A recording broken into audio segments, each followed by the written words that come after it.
Hey, what's happening, Cheesecake Nation?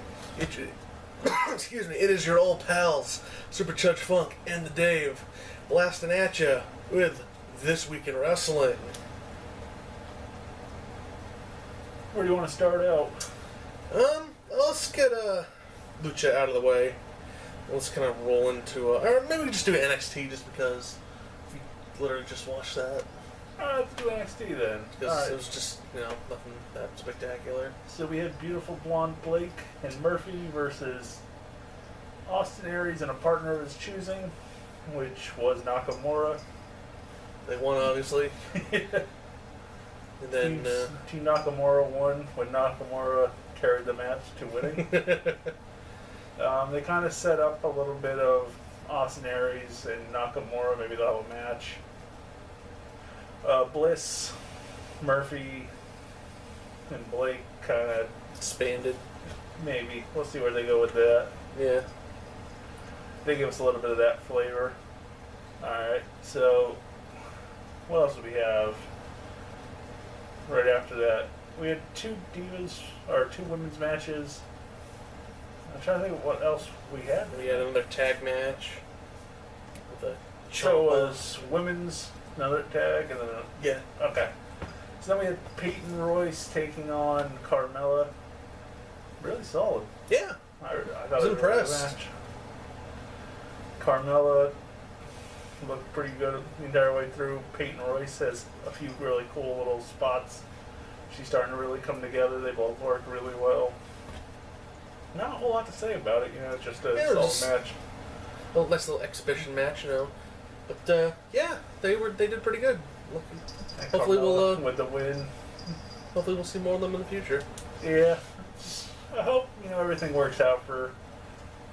I don't know if she should have stayed in NXT though. Especially, Dana Brooke's now on the main roster, and I hate to be like the one that's like, oh, this one's better than this one, and blah blah blah. So I won't. All right, then we had Tommaso Ciampa and Gargano versus enhancement talent, effectively. Rob Rising and blue spider pants. That's all I remembered. I don't remember the other guy. It was just kind of it was there. They made them look good, effectively. Enhancement match for Team Independence. Gargano and Ciampa. I don't know a whole lot to say about pretty much anything that happened this week. They're just kind of starting to set up everything until the main event. So we got Bayley versus Nia Jax. It's a pretty solid match all around. Yeah, Nia was definitely made to look really strong. She ends up winning. I don't know. Do you think triple threat's the way to go? Yeah, I can see that. The way, Asuka, Bayley, and Nia Jax. Yeah, especially when you have two little women like Bayley and Asuka and the giant Nia Jax. Seems like it kind of evens things out a bit, Yeah, they all have their styles. Yeah. Kind of keeps people on their toes, so it's not exactly like, oh, well... Yeah, you can kind of extend that feud to one more pay-per-view, especially if you want to keep Asuka undefeated. Like, you have Asuka lock in a lower body submission while, you have Bayley locking in upper body submission on Nia Jax. She taps. They're both co-winners. So then the next takeover down the line from that one, you have your final feud. After that, you have Bayley move up to the main roster. Yeah, definitely. Asuka does another 6 months or whatever, and then I'd start boosting her up too. Yeah, definitely. Start building up your next wave of women. Alright, you want to fly through Raw? I mean, do you want to do Lucha and then we'll just do WWE? Alright. So, on Lucha, pretty solid little episode this week. We had Dago, Mascarita Sagrada, Argenis, and Cobra Moon. Had a fatal four-way, four corners match, whatever you guys want to call it. Cobra Moon pretty much picked up the victory, but she deferred to give it to Dago. Like, she locked in her move, and then went back. So And basically give it to Doggo like a present. Dogu. Yeah. So let's see what's going on there. She seems to be smitten with the young lad. Yeah, to say the least. All right. What was the other match? I know there's the main event, but It was Marty Marty the the Moth Moth. and Killshot. Really good match. Oh, absolutely. Yeah, I Gotta love Marty. Like Yeah. he's a great monster heel. Like he's he's slowly making his way on the my creepy my bastard. list. Like he just plays it so well. Like fucking sniffing the ring girl. Like it's just threw his like dirty shirt at her. Like oh my god, this dude is just he's such a creeper. It's awesome. But he's like down low, pretty fucking good in the ring. Oh, Everything he was yeah. doing was really good. He looked really strong. Killshot looked really strong. Killshot picks up the victory, but then immediately just gets flattened. So even though Mariposa lost and she's kind of a little bit on the down steam, Marty the Moth is still picking up steam. We'll see what they want to do with Killshot and Marty. I assume we'll get a rematch somewhere down the line. Yeah. I'm moving right into their main event, which was the Gift of the Gods Championship match. It was Tejano.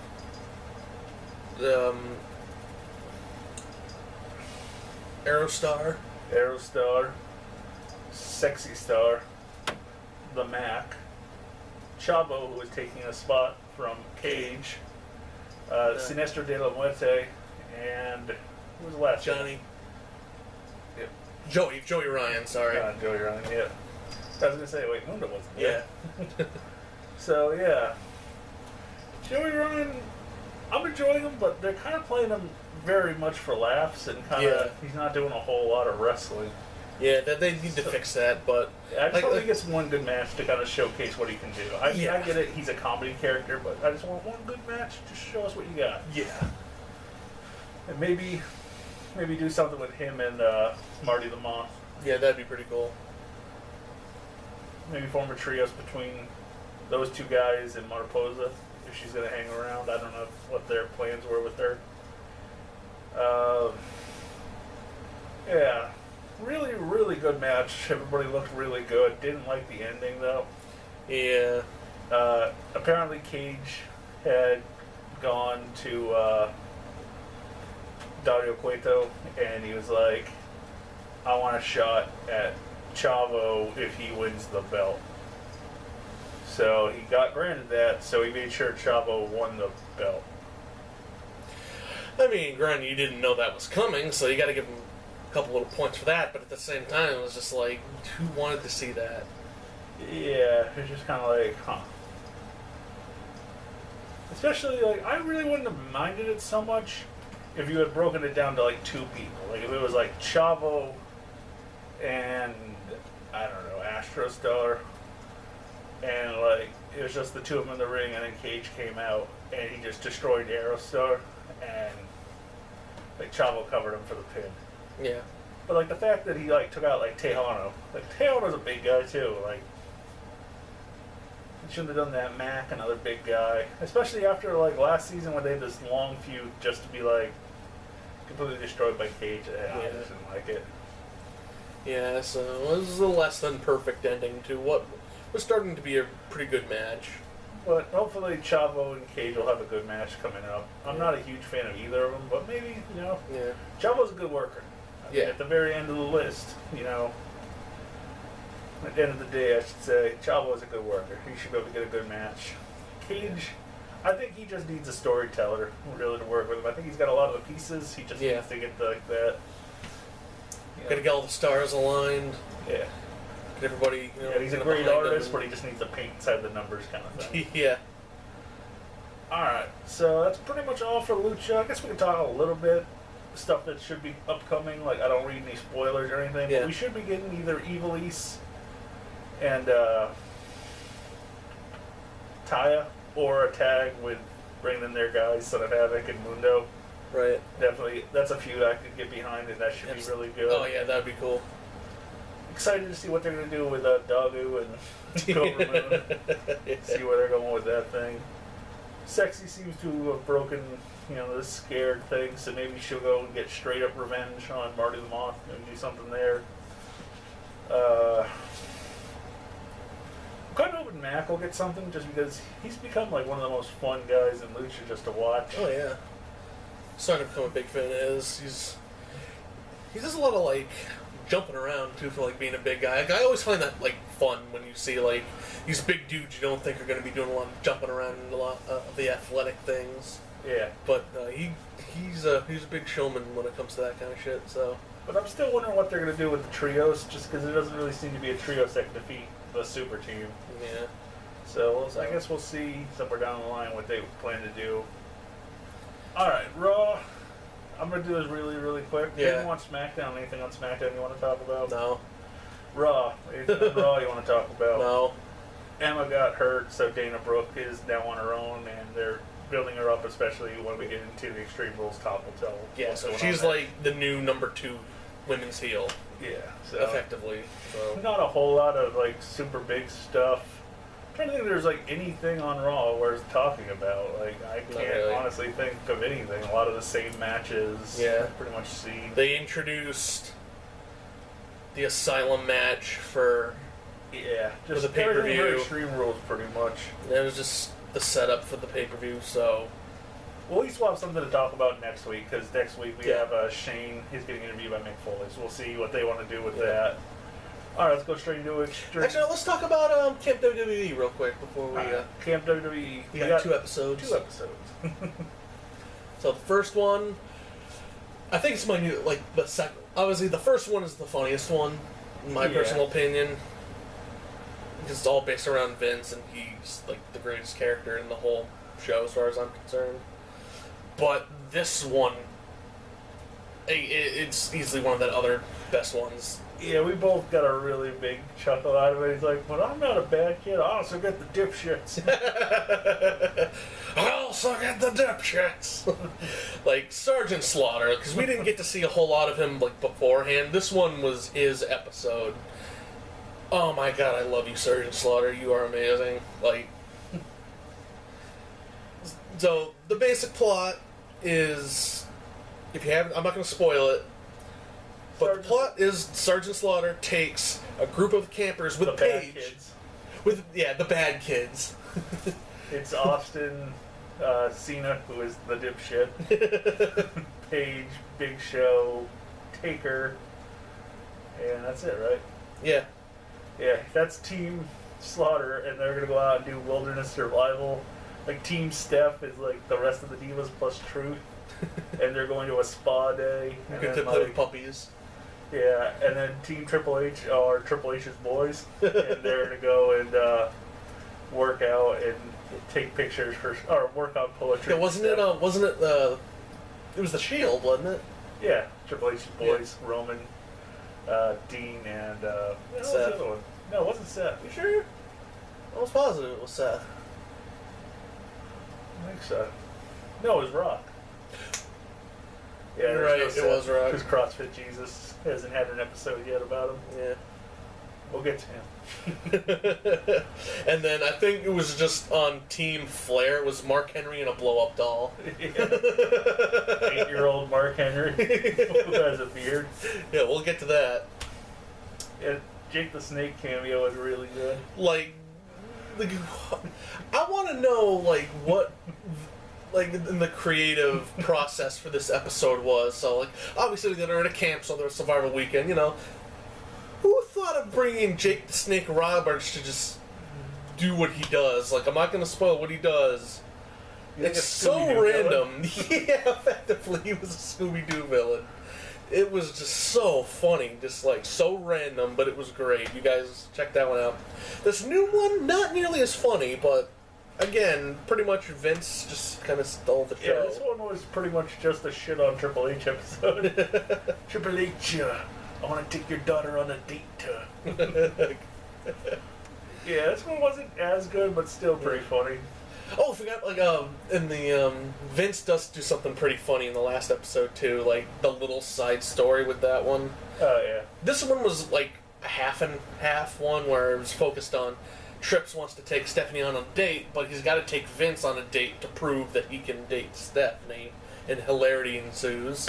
And Mark Henry is constipated, and John Cena is the father. Yeah, wrap your head around that. Sounds. Yeah, it could have been funnier, but like I don't know. Yeah, it was kind of just a dumb thing to do. And we didn't really get any other campers introduced, which I don't know. In Mark Henry, it was kind of like Yeah, I guess it was Mark Henry's his thing. Got to put over young Mark Henry. Get him over with the new audiences. All right, so you ready? Yep. All right. All right, so Extreme Rules. We had the pre-show, which was Boring Corbin and Ziggler.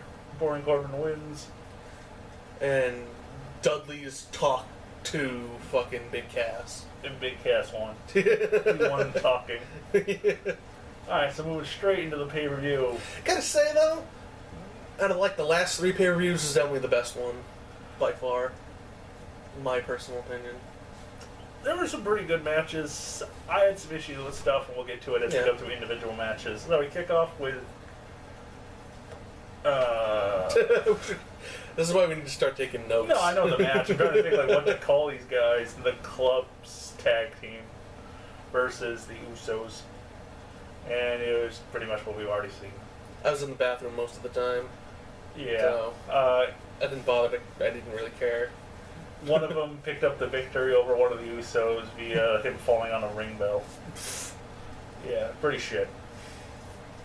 So you didn't see that, so it didn't color your pay-per-view enjoyment. Yeah, I don't know. Yeah, I mean, it wasn't a horrible match, but at the same time, we've seen this match so many times, I just didn't give a shit. Yeah. I literally gave a shit. Yeah. Then Dark Boy, Rufus, and Kalisto announced on Nash Talk. Holy domination. Beat the ever-loving shit out of Kalisto. What did Kalisto get 3 moves in? Yeah. They got like 1 counter Hurricane Rana. Or no, it was 1 counter DDT. He got... I don't remember what he tried to go for. He did something and then hit the spike Hurricane Rana, like the face busted thing. Rusev threw his ass and like broke his back. And then like accoladed him. Broke his back some more. And then like... They took Kalisto to the glue factory. Just like that. Oh my god! Like that was some brutal shit right there. Yeah, I mean, for somebody they haven't really built up as like ridiculously dominant, that was one of the most dominant title matches I've seen in a long time. Oh yeah, like they gave it to Rufus and they gave it to him good. Yeah, he killed Kalisto, so we'll see where they're gonna go with that. Alright, following that match, we had the tag match, right? The tag title match. New Day and Vaudevillains. New Day came out first, which is, whatever. They wanted to cut a promo. Yeah. So they have to kind of come out first to cut a promo unless you're going to make the Vaudevillains look like idiots. Vaudevillains got some new gimmick swag. That was looking cool. Yep. Really good match. Xavier and Big E were the legal men, Kofi on the outside, which is a little bit of a change up. Yeah. Hopefully nothing wrong with Kofi. Hopefully it's just Xavier like, hey, let me work out a match. Didn't like the ending. No. I would have preferred them do something to Kofi to more make it acceptable that he interfered in the match to give the New Day the title. Right. Especially in that they're the faces and the Vaudevillains are supposed to be like the heels, but they don't do anything heelish really. Yeah. Like, they don't do anything more heelish than the New Day. So yeah, I mean, I get what you're saying though. Like, if they're gonna do that, then like they should have had a better setup for that. Yeah, or play it off as Kofi was injured. Right. And, like, that's why he wasn't competing in the match, and then, like, you know, you fucking wax him with a crutch or something to pay him back at some point in the match. You know, you get Simon Gotch to go out of the ring, kind of push Kofi around, set it up, do it. This just felt like Kofi cheated because they couldn't win otherwise. Yeah. Like, the Vaudevillains didn't cheat at all. They just beat them. Yeah. Um, Not a whole lot to say. I mean, I just kind of backwards booking, I think. Yeah, which is kind of sad because I really enjoy both of these teams. Yeah, I mean, like, there wasn't a whole lot I would have wanted. Like, even if you had, I'm trying to think which one got hit by Kofi and rolled up. It was Gotch, right? I believe so. Yeah, so you have Gotch with a roll of quarters or whatever. Like, he was going to cheat, and then Kofi cheats. That's all I need. Just, hey, they were going to do it. Fair is fair. After that one was the Intercontinental title match, right? Yes. Alright. Stole the show, period. I mean, I could see the argument for Jericho and Ambrose, but I'm not a super hardcore mark where that's like a major draw. We had Tax, which I always love, but We'll get into that. we'll get there when we get there. Holy shit, was this a good match. Miz retains, so I can see that coloring a lot of people that are just going to not like the match. I honestly, like I've said before, I don't hate Miz. Yeah. I can understand people that do. I think you're just kind of missing the point. It's like, oh, what do you mean he doesn't suck? He's not a good wrestler. I'm like, yeah, but that's his gimmick. Cesaro made to look like an absolute beast. Yeah. He was doing really good. Owens and Zayn kind of took a back seat, though. Yeah, I didn't like. I mean, well, Sammy at the beginning just like immediately knocking out KO. Yeah, I mean, Sammy and Cesaro had some really good segments, but I mean, neither one was as dumb as Cesaro. Cesaro was like the monster of this match. And he literally just went ting. Yeah, he ate every finish that everybody has. Like they made him look good. So, moving forward, I don't know what their plan is. I would assume everybody just lost their call for the title. I mean, Miz beat them all. So maybe it's somebody new. You know where I would go. I want to unify the two mid-card titles, open up room for a Divas tag title. So I can't imagine they want to go heel versus heel, but how awesome would Rufus versus Miz be? Just like the ultimate monster, just ass-kicking machine at WWE. Like, he's the best they have on their current roster right now until the end of the night. But actually, I would even say CrossFit Jesus is on the ass-kicking level of Rufus. Like, he's an amazing wrestler and everything, but he's not an ass-kicker like Rufus. So, we'll see where they go. No Sheamus, which I was surprised. Yeah, despite the fact that, they kept they had the big plug for Turtles. We finally got to hear what fucking, Sheamus sounds like in the movie. Sounds like Sheamus. So, but, I just wanted to get closure, because I was worried, is he gonna try to not do an accent? Like, is he gonna, what the fuck? Like, what does he sound like? But, I don't care. I'm just glad I finally get to hear what he sounds like. Alright, so after that match was the Asylum match, right? There's nothing in between. Did they do the Asylum match? Yes, it was the Asylum match. Yeah, women and the main. Yeah. Alright, so the Asylum match. Pretty damn good. Kind of slow, though. Yeah. I mean, slow's not bad, but slow is slow at the end of the day. Just in the PG era, you really can't do super huge weapon shots. Like, you had the barbed wire 2x4, but you can't really have much blood. Yeah. Really, honestly, 99% of the time you can't have any blood, so it's like, what's the point of it? The strap was always good. I'm a big fan of the strap. Hogan put it best. It's something that you can't really hurt yourself using. Theoretically, like, you always hit yourself in the eye, which I thought Jericho actually did get hit in the eye when Ambrose is whacking him on the front. And he hit him, like, right in the face. I was like, holy shit. Yeah, dude, you almost, then you jumped. Yeah, it looked like he hit Jericho right in the eye with the strap. I was like, oh, shit. No potted plant spot, which... Yeah, I'm surprised. Like, I'm surprised at the end of, like, he didn't, like, climb up there and take it and then walk out. That's what I was figuring he was going to do, but he didn't even do that. And, yeah, we got a lot of everything. They saved the bucket to the end, which was apparently... Full of tacks. Full of a bag with tacks. So we got tack spot. Jericho went for a code breaker. Ambrose caught him. I mean, after a while, like, they kind of kept going back and forth, and we're just like, somebody go on the fucking tacks already. Yeah, like I said, very slow match. Jericho didn't seem to know the rules of the match. He kept trying to escape, which I guess is selling being a chicken shit heel. But it just seemed like really weird to me. Like after a while, he just kept. I mean, he figured it out eventually. Like, but I mean, it was very far into the match. Yeah, like you said, like the pacing. It took him a while. It just made Jericho look really stupid. They kept trying to escape, and it was like they kept being like, "Open the door," and he said it at least twice. I think 3 times. Yeah. Yeah. I mean, other than that, it was a really solid match. I still think I would have to say I like the IC title Fatal 4-Way a little bit more, though.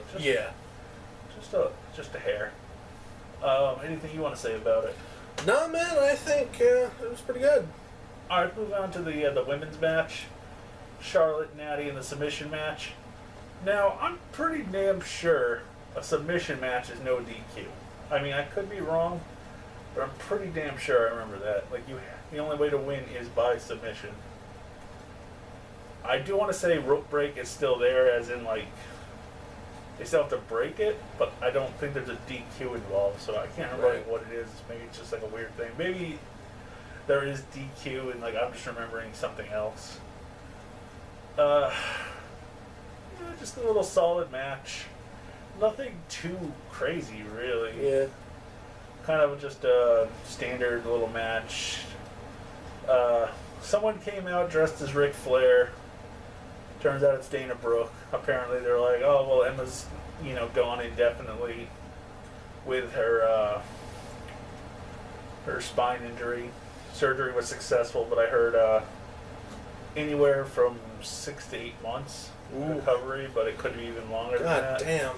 That's because she just came up. Yeah, and she was just getting momentum under her new gimmick. Yeah, it's too bad for her. I feel bad, but, the show's got to move on. So hopefully, Dana as Charlotte's lackey, we'll see where they want to go with that. She was doing a lot of strutting in the ring, so maybe that's going to be like her thing. Like, she just has a crush on Rick or something, and she idolizes him. So we get Charlotte to turn face then, you think? We'll get Charlotte away from Rick, I think. Whether that's going full-blown face. Personally, I just want her to be just the champion, the wrestler champion. Like, she doesn't need to be anything more than just the ass kicker of the women's division. Right. We'll see where they want to go, though. I think I'm personally done with seeing Charlotte and Natty. Like, they have enough matches now.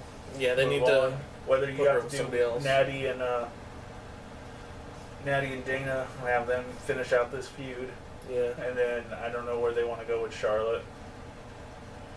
I would assume Sasha, but at the same time, maybe Paige.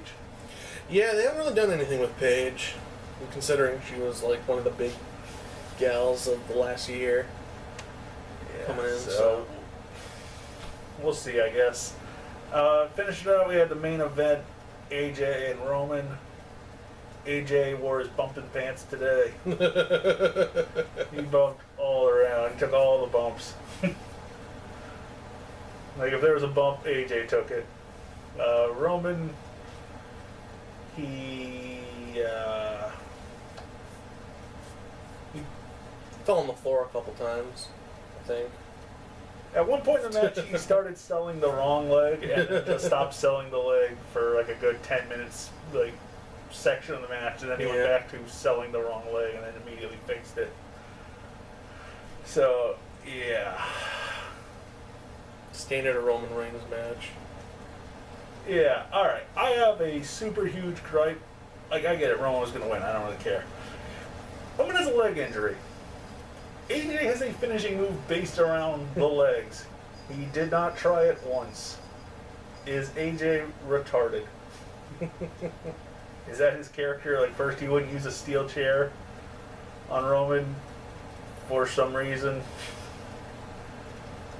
He just seems to, like, continually let it go like a whole bunch of times in the match. Like, I think it's the second time he's lost to the exact same spot. Yeah. Like, as soon as he, like, started walking out of the ring after the steel chair shots, I was just like, oh, he's lost. Yep. I saw that move coming a million miles away. It's sad, too, because, like, all the hype that's been around AJ coming in, and then, like, they're just... Yeah, well, I mean, obviously they're going to try to do a Shield, probably. They'll probably do Seth Rollins versus Roman, Smoz finish.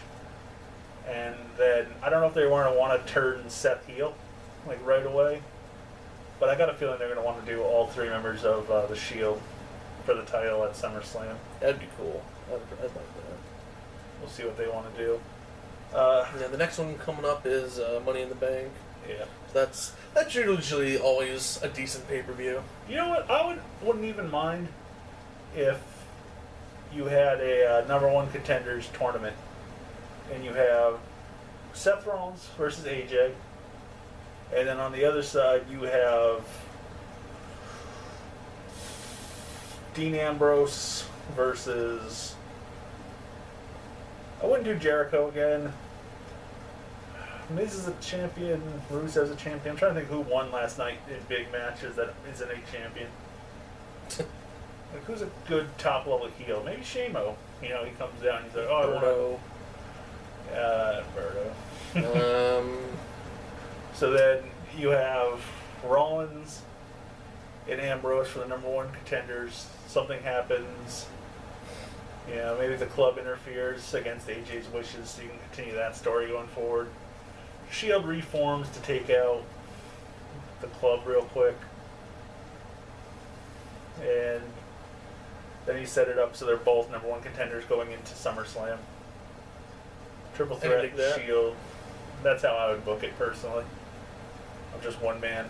I can only book so much.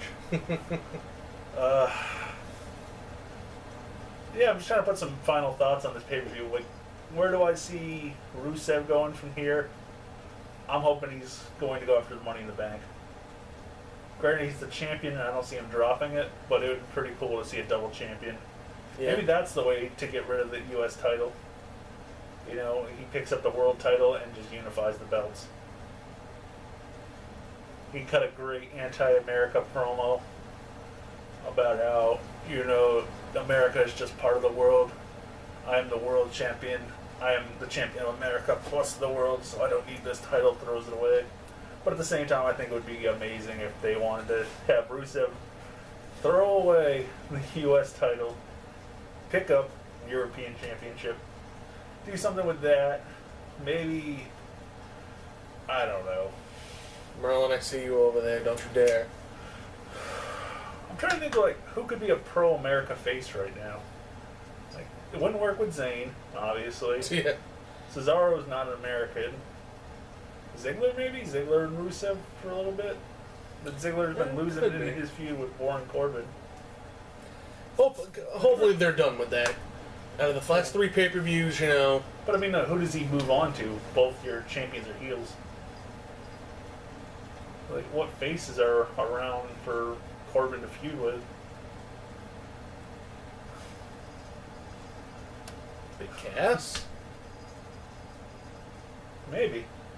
Just a big guy match. Hopefully. Well, I guess Cena and Orton are supposed to be coming back, so maybe Orton and Baron Corbin? I could see that. You know, Orton could be the guy to really put, you know, him on the map. But I got a feeling like you got to have Orton come back and at least pick up one victory before you want to have him put over somebody that much. Cat, I swear to God.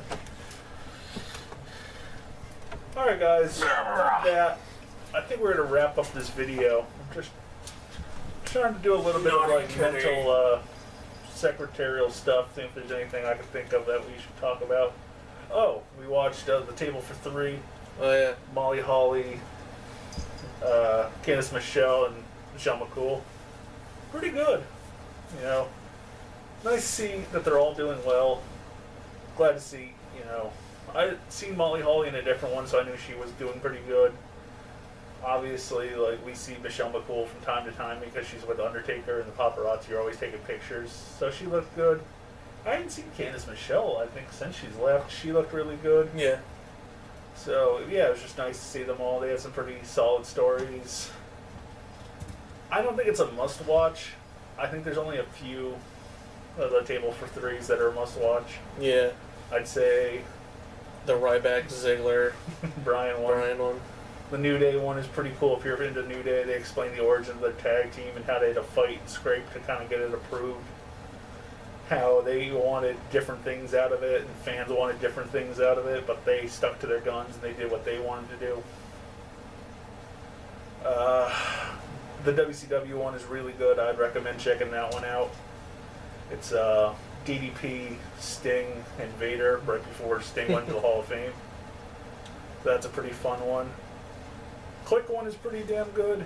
It's obviously Nash, Hall, and X-Bone. So, yeah, I mean, other than that, you can check them out. There's certain guys in there you really want to see. There's some pretty good ones. I can't really think of any ones that are just like, oh, I'd skip that one, it wasn't good. It all kind of depends on your taste. If you don't give a shit about 80s wrestling, you might not enjoy the one that's Pat Patterson, Hillbilly Jim, and Ricky the Dragon, but I really thought that one was hilarious. They're just telling Andre stories. So it's all to your taste. I would definitely recommend checking out the series, though. It's probably my second favorite thing after Camp WWE.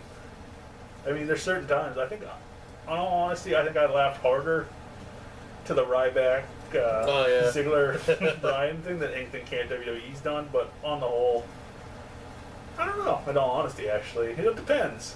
I mean, like, real things, like how absurd they can sound, are always going to be funnier. Yeah, like, all you need to know is Brock Lesnar, Ryback, Cialis. You gotta check that out. Alright, guys, I'm Dave.